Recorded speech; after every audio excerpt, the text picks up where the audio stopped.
First of all, what went through my mind is how stupid am I to actually Yo, what is up, guys? It's your boy Malone, and today we're doing something absolutely insane. We're talking about what would happen if memes, those hilarious things we share online, actually came to life.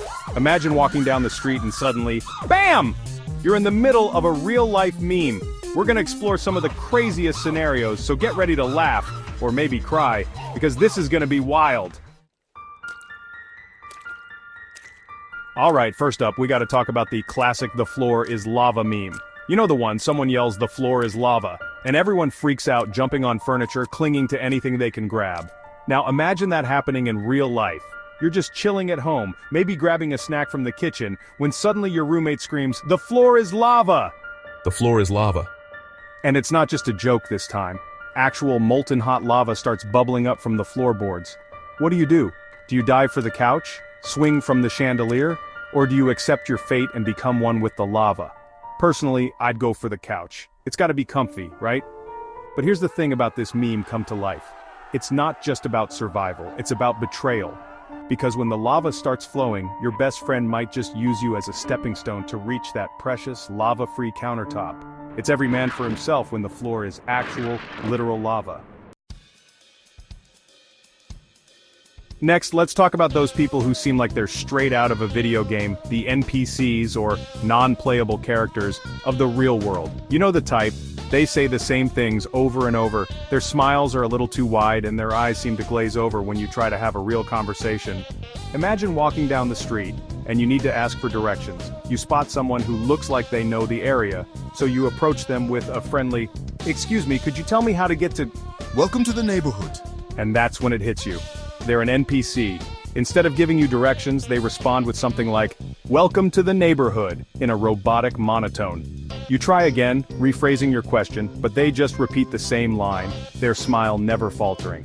Or how about this? You're at the grocery store trying to find the pickles, and you ask an employee for help. Welcome to the neighborhood. Instead of pointing you in the right direction, they launch into a pre-programmed speech about the store's latest sale on mayonnaise. It's like they're trapped in a loop, unable to deviate from their pre-scripted dialogue. You start to wonder if they even understand what you're saying, or if their entire existence is just a series of automated responses. Chapter 3. 3 a.m. When your brain becomes a meme lord. Alright, who here has been personally victimized by their own brain at 3 a.m.? Yeah, you know what I'm talking about. You're trying to sleep, but your brain has other plans. Suddenly, you're replaying that embarrassing moment from middle school, or you're composing a strongly worded email to someone you barely know.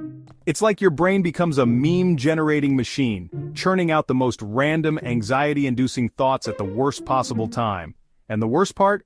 You can't even escape it. Imagine this. You're finally drifting off to sleep when your brain decides to blast the Baby Shark song on repeat. Not just the regular version either. We're talking heavy metal remix, chipmunk version, you name it. And just when you think it can't get any worse, your brain decides to remind you of that one time you tripped in front of your crush, in slow motion. Thanks, brain. Real helpful. Chapter 4. Boss Battle IRL Edition. Okay, have you ever been just walking down the street minding your own business when suddenly... The music changes? It starts subtly at first, a faint hum in the background, but then it builds, layer upon layer of intense dramatic music, like you've just stepped into a video game boss battle. You look around frantically, trying to figure out what's going on. Is that a rogue squirrel eyeing you with malicious intent? Did that pigeon just puff out its chest and challenge you to a duel? The music swells, reaching a fever pitch, and you know it's time to fight, or flee.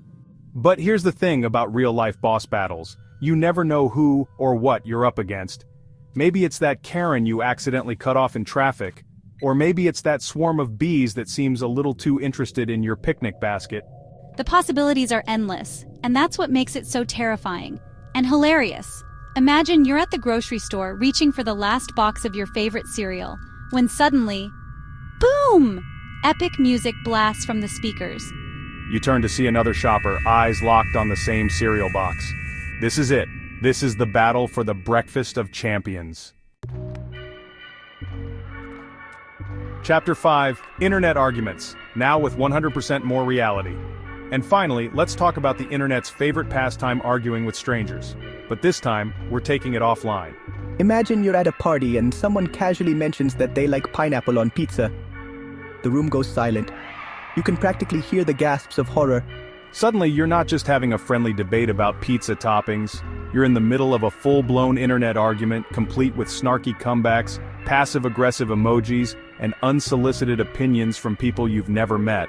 It's like the comment section of a YouTube video exploded into real life.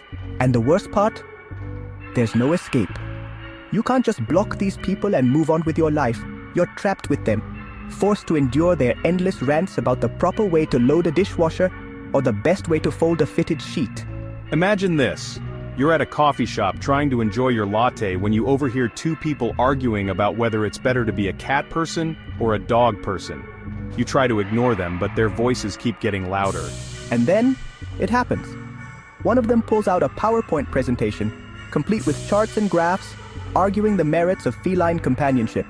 The other counters with a slideshow of adorable puppies.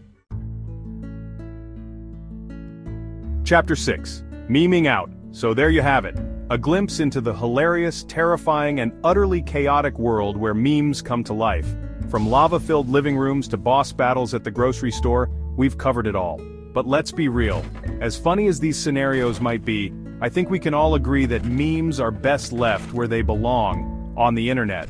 But hey, if you had to choose one meme to experience in real life, which one would it be? Let me know in the comments below.